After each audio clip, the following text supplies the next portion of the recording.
Most of you aren't subscribed. Make sure to subscribe, as it helps out the channel. Without further ado, the series kicks off with several men aboard Navy ships, surveying a nearby island, all stating that their weapons have no chance against mysterious enemies. Heading onto the island, we follow several hunters facing the mysterious enemies, a swarm of monster red ants. As the frontline hunters work together, they attempt to physically stall the red ants, all whilst other hunters barrage the ants with spells, but sadly the hunters are ultimately overrun by the swarm. As they all begin begging for their lives, the hunters all note how they are far too low level to be facing such powerful creatures, but just then, Byung-ji-yu, SSS-RANK healer, arrives. As Byung-ji-yu begins healing the injured, Yun-sok wielding lightning magic, and Yonho wielding martial arts skills, begin clearing the area of the swarm of red ants. Amazed that the three S-rank hunters were easily able to save them, everyone suddenly senses a greater white ant monster appear, prompting Yun-sok and Yonho to volunteer to defeat the monster, all whilst Byung-ji-yu continues to treat the injured. With both S-rank adventurers dashing towards the white ant, Yonho chooses to wrestle with the creature, giving Yun-sok enough time to prepare a powerful lightning spell, perfectly striking the white ant from behind. As the creature is temporarily paralyzed, Yonho rips off the white ant's two front-facing fangs, leaping back, only to launch one of the torn-off fangs at the white ant, easily carving a hole in the creature's torso with his projectile.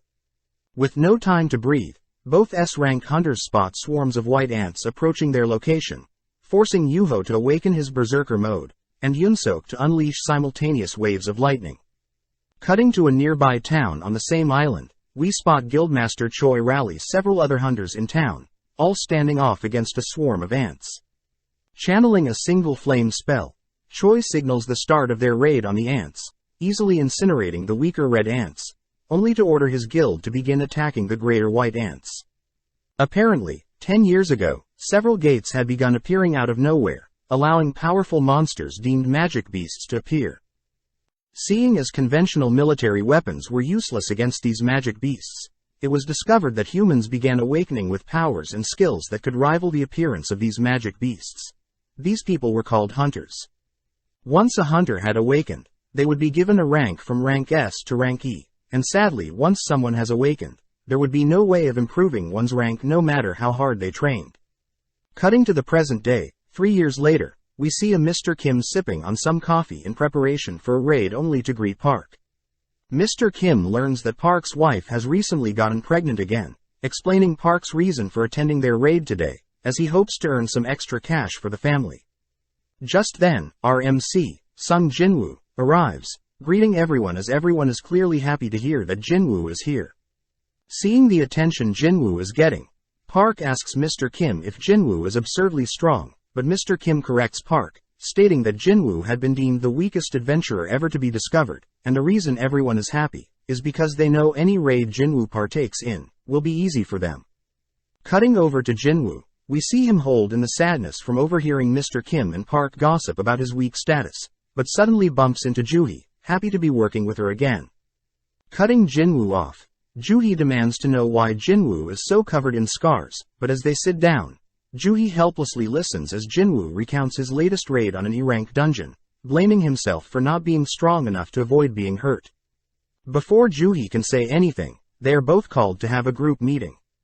Introducing himself as Song Cheol, Song states that he will be leading their raid, since he is the most highly ranked out of their party. With the meeting over, everyone begins making their way over to a portal, all heading in one by one, leaving only Jinwoo left. Taking out a blade he was barely able to afford, Jinwoo takes a deep breath, gripping his blade tight, only to head through the portal. Elsewhere, we follow an old man, Go Gunhee, chatting with one of his employees, mentioning how the items collected upon slaying magic beasts are known as essence stones. Cutting back to Jinwoo, we see that he has managed to slay a magic beast by himself, acquiring an essence stone, but is caught off guard when a goblin sneaks up on him. Able to dodge the goblin's advances, Jinwoo goes in for a strike, but his blade shatters upon impact, leaving Jinwoo wide open for the goblin to stab him. Seeing Jinwoo in trouble, Park runs over to slay the goblin, heading back to help the rest of the group with other monsters, all whilst Juhee is forced to stop Jinwoo from bleeding out. As Jinwoo lies on the floor, He admires Song's magnificent skills, but just then we cut back to Go Gunhee talking more about the uses of essence stones. Go Gunhee states that stones acquired from slaying magic beasts allow powerful weapons to be crafted, but similar things can be done to mana crystals collected from dungeon raids. Most importantly, Go Gunhee states that the government is attempting to harvest energy from these mana and essence crystals, hopefully discovering a brand new way of acquiring energy.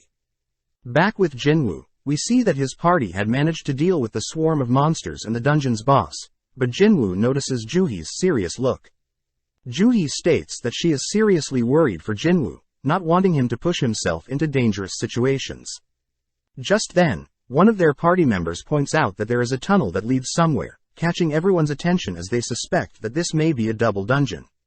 Since the party wasn't able to acquire that much loot from their current dungeon, several people reason that they should be able to acquire extra loot, but the group leader Song wants to make sure everyone is on board.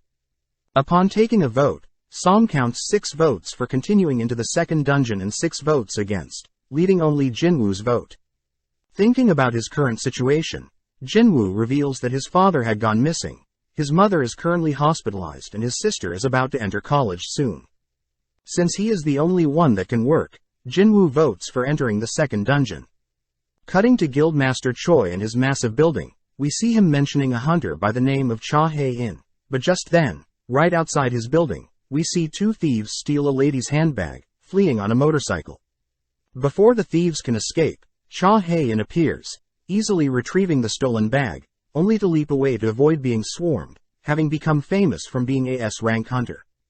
Back with Jinwoo and his party, we see him apologizing to Juhee, always thankful for a B-rank hunter like Juhee being there for him, but sees that Juhee is clearly mad at Jinwoo for voting to explore the dungeons.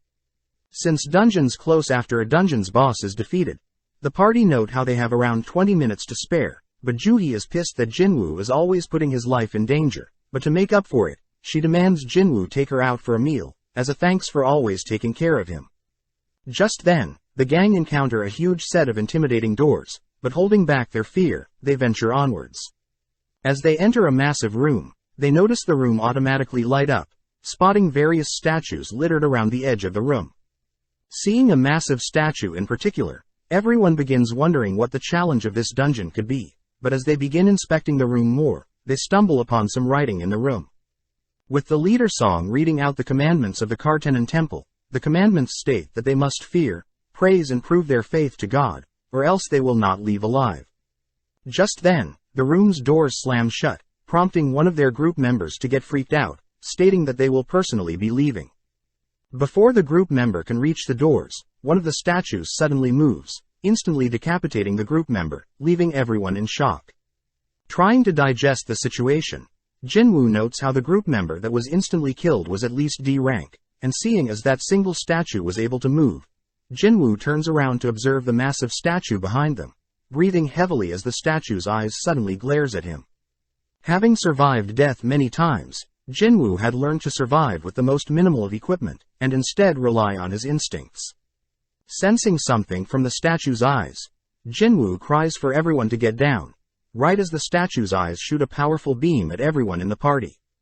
With another one of their members incinerated, everyone begins to beg for their life, all whilst Jinwoo racks his brain to figure out how to survive. Seeing that the giant statue has ceased its attacks, several group members state that they should all make a run for it while they still can, but Song orders everyone to stay still, not wanting to provoke the statues. Turning to Jinwoo, Song commends Jinwoo's senses, as if it was not for Jinwoo alerting everyone to the giant statue's eyes, everyone would have been dead. Grateful for the thanks, Jinwoo realizes that Song has lost one of his arms, so the least he could do is help Song stop the bleeding. Seeing Juhee so shaken up, Song reveals that the reason a B-rank hunter like Juhee only participates in low dungeon raids is sadly due to her weak mental state to violence. Additionally, Song mentions how although he too has participated in several B-rank dungeon raids himself, he has never faced such a powerful creature like the giant statue, suspecting the creature of being S-rank. Sitting down and re-evaluating their clues carved onto the stone, Song and Jinwoo wonder if the god they must worship, pray and believe is the giant statue before them. At the same time, Jinwoo's sister, Gina chats with her friend at school, who is curious about Jinwoo, wondering why a hunter like him is always so injured. With no current plan, Song and Jinwoo agree that they should wait a bit longer, to hopefully see something change. At that moment, one of the party members begins to break, stating that he had recently signed with a prestigious guild, and that he doesn't want to die now. Encasing himself with a wind spell, the hunter dashes towards the gate, confident that he'll make it, but instantly, the hunter is vaporized. Disgusted to see another party member helplessly die, Jinwoo wonders why the statues don't just slaughter them, suddenly realizing something. Remembering that the first commandment from the stone is to worship God, Jinwoo begins to slowly stand up, but Song demands Jinwoo not do anything foolish. Upon seeing Jinwoo's determined eyes, Song allows Jinwoo to proceed, prompting Jinwoo to continue to stand up, only to immediately duck and bow his head upon spotting the giant statue's eyes light up. With everyone curious about what just happened, Jinwoo suspects that the giant statue only attacks people when they reach a certain height, therefore they should all bow to the giant statue. Seeing as everyone has bowed their heads, Jinwoo peeks to see the statue's eyes, relieved that the eyes have turned off, but instead the statue dons a terrifying grin. With nothing else happening, everyone notices that they are now allowed to stand up, exciting the party, but Jinwoo notes something is off. Just then, the giant statue stands up, slowly marching towards the members, all whilst holding its terrifying smirk. Thinking about the second commandment, Jinwoo racks his brain on ways to praise God, but out of nowhere, one of the party members suggests that they praise God through words, choosing to kneel before and recite a prayer. As everyone watches as the statue slowly approaches the knelt-down hunter, they all are forced to watch as the giant statue mercilessly stomps on the knelt-down hunter, following up by killing another frightened hunter. Seeing as it is too dangerous to stick together, everyone splits up, prompting Jinwoo to grab hold of the frightened Juhee, dragging her with him. Following Park, we see that he has made it towards the edge of the dungeon, thinking about how he still has a loving wife and kids that he must return to, but sadly one of the night statues cleave Park's body in half. Attempting to come up with a plan, Jinwoo notices Juhee's disturbed expression along with several hunters begging for their lives. Jinwoo digs deeper to come up with a plan. Scanning the statues around the edge of the dungeon, Jinwoo spots a statue with a musical instrument, ordering everyone to head towards that statue. With Song heading to his nearest statue, Song spots the statue playing its instrument, stating that it's safe to head to statues with musical instruments, prompting Mr. Kim to successfully find a statue of his own, only to begin breaking down crying. Jinwoo and Juhee have also arrived at a music-playing statue, but Jinwoo notes that the statue isn't playing its instrument, deducing that only one person can stand below each music-playing statue. Leaving the frightened Juhee beneath the statue, Jinwoo runs to search for another statue, catching the attention of the giant statue. Barely able to spot a music-playing statue, Jinwoo is barely able to avoid the giant statue's advances, but unfortunately wounds up beneath a shield-wielding statue. With the shield statue bringing its shield down on Jinwoo, he barely manages to survive, managing to crawl to a music-playing statue. With everyone now under a music-playing statue, they all spot the giant statue go back to its original location, seemingly turning off. Rushing to Jinwoo's side, Juhee notices Jinwoo's severed leg, immediately applying her healing magic, but Juhee is unable to completely heal Jinwoo, having depleted all her mana. With everyone wondering what now, Mr. Kim speaks up, demanding that Song take accountability, being the leader of the group that agreed to explore this dungeon. Just then, an altar appears in the middle of the dungeon, prompting Jinwoo to realize that the altar aligns with the third commandment, as by believing in God, someone must be sacrificed. Hearing this, Mr. Kim raises his blade to Song's neck, ordering Song to sacrifice himself and atone for his sins. With Song agreeing, Jinwoo thinks about how this is wrong, as everyone voted and agreed as a group, but when Song enters the vicinity of the altar, an orange flame appears. Curious as to the reason for this, Jinwoo asks two other party members to help him enter the altar's domain, prompting 3 more orange flames to appear. With Jinwoo attempting to figure out what is happening, Song reminds Jinwoo that today is the 7th day of their dungeon raid, meaning if they wait any longer to defeat this dungeon, the dungeon itself will open. This is referred to as a dungeon break, as the dungeon will act as a portal between the human world and the monsters. With Jinwoo asking for Juhee and Mr. Kim to enter the vicinity of the altar as well, we see 6 orange flames in total, but just then, an additional ring of blue flames appear around them along with the dungeon doors opening. As the blue flames begin to disappear one by one, everyone notices the statues along the edge of the dungeon begin to move, fearing what will happen when the statues reach them. Jinwoo is able to figure out that the statues only move when they aren't looking at them, but with the temptation of freedom before them. One of the female hunters beside Jinwoo makes a break for the door, managing to escape successfully, but one of the orange flames disappears. Seeing her escape, another hunter pushes Jinwoo aside, also managing to escape, leaving only 4 remaining. Seeing Mr. Kim tempted by freedom as well, Jinwoo states that they need at least 4 people to stop all the statues, and that once the blue flames all disappear, they can all escape. Sadly, Mr. Kim apologizes in tears, stating that they can't be certain that they can escape, only to escape out of the dungeon himself. Knowing that they will all die soon, Song asks that Joohee and Jinwoo leave him, as they need at least one person in the vicinity of the altar to keep the door open. As Joohee attempts to move, Joohee falls to her knees, as her fatigue has finally kicked in. With no other choice, Song and Jinwoo agree that Jinwoo will stay behind, unable to move himself, and Song will carry Joohee to safety.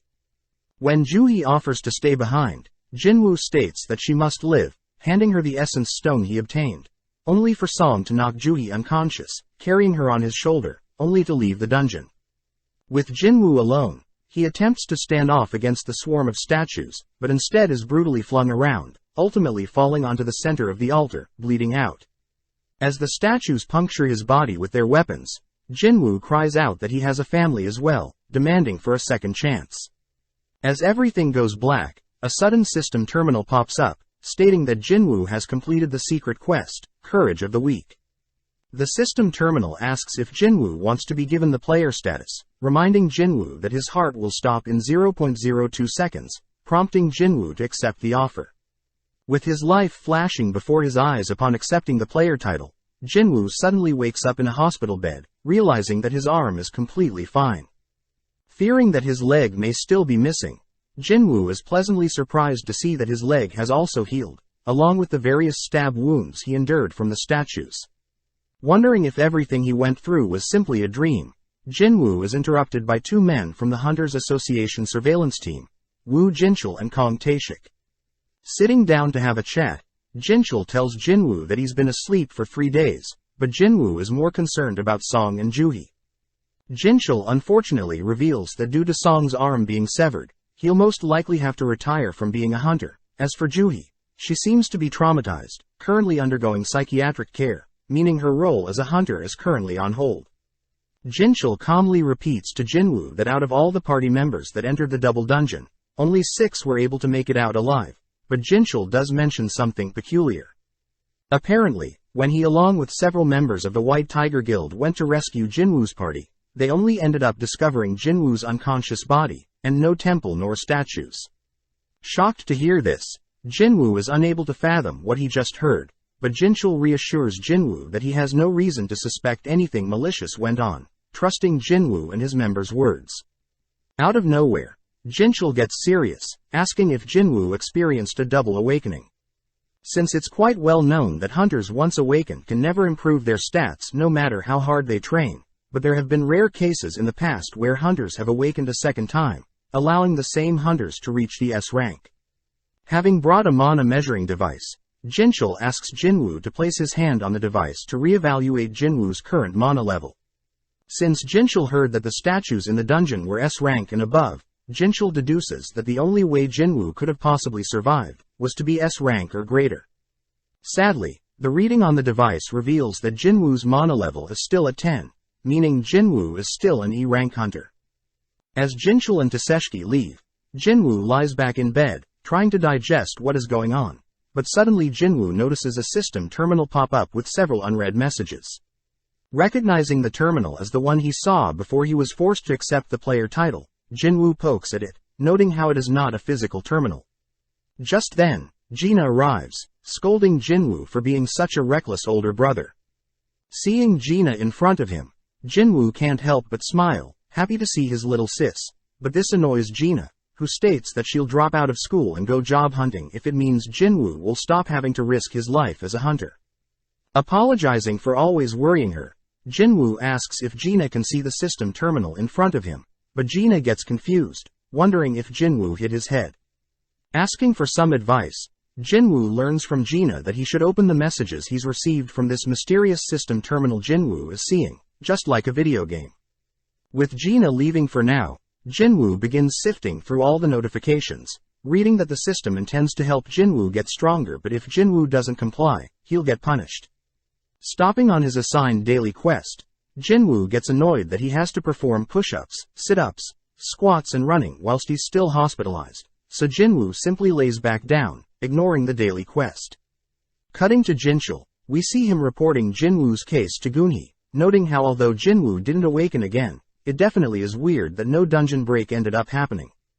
That evening, we follow Guildmaster Choi, asking S-Rank Cha Hae-in to participate in an upcoming B-Rank dungeon raid. Apparently, since Cha was only recently a hunter, Choi states that he wants Cha to gain some more experience leading a team, reassuring Cha that all she needs to do is fight like she normally does, and that will be enough to lead the raid.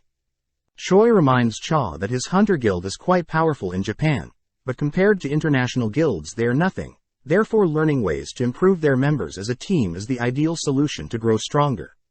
That night, a huge gate begins forming in the middle of a busy road, but at the same time, Jinwoo's daily quest expires. As the system terminal begins to bug out, Jinwoo suddenly is forced awake, noticing huge amounts of shaking around his hospital bed. Having been assigned his punishment, Jinwoo awakens in a desert, turning to spot a massive poisonous centipede. Seeing a timer pop up, telling Jinwoo to survive for 4 hours, Jinwoo doesn't have time to wonder if this is a dream, running across the sand dunes, in fear for his life. With the nurses in the hospital checking in on Jinwoo, they start panicking when they realizes Jinwoo isn't in his room, but at the same time, as Jinwoo tirelessly flees from the various centipedes chasing him, his 4-hour time elapses, transporting him back into the hospital. Before Jinwoo collapses, he spots the system terminal congratulating him for surviving, only to reward Jinwoo.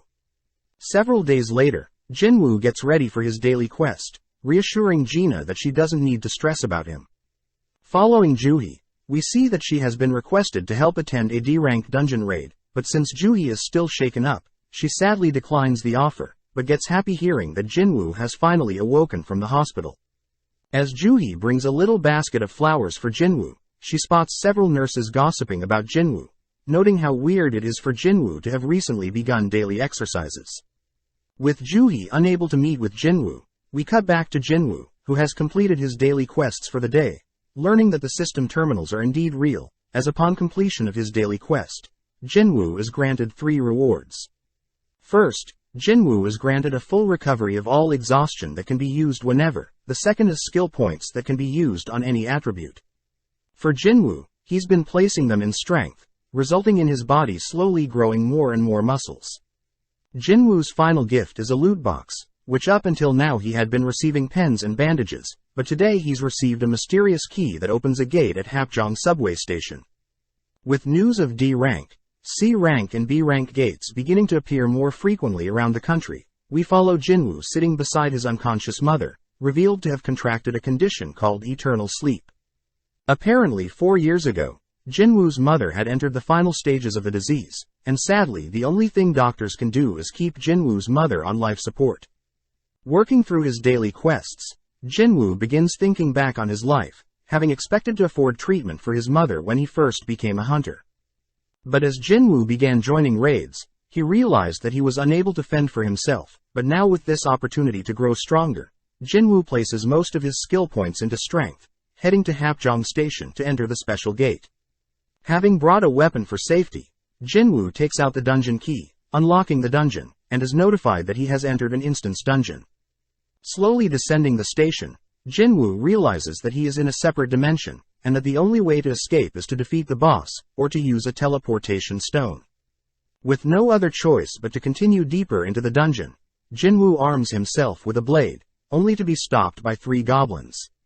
Not wanting to lose to these pathetic creatures, Jinwoo clashes with the 3 creatures, managing to impale one of the goblins. Feeling a surge of confidence rush over him, Jinwoo follows up but slaying the remaining 2, happy to see that he has grown stronger. Out of nowhere, Jinwoo senses a powerful creature approaching from behind, managing to block the beast's advances, but unfortunately his blade shatters. Realizing the steel-fanged lichen beast is far stronger than the goblins he just faced, Jinwoo begins to cower in fear. As the lichen begins rushing Jinwoo gets pissed at his weak self, helplessly watching as the beast pounces on him. Check out one of our other videos on the screen or in the info card above. Subscribe, like and comment.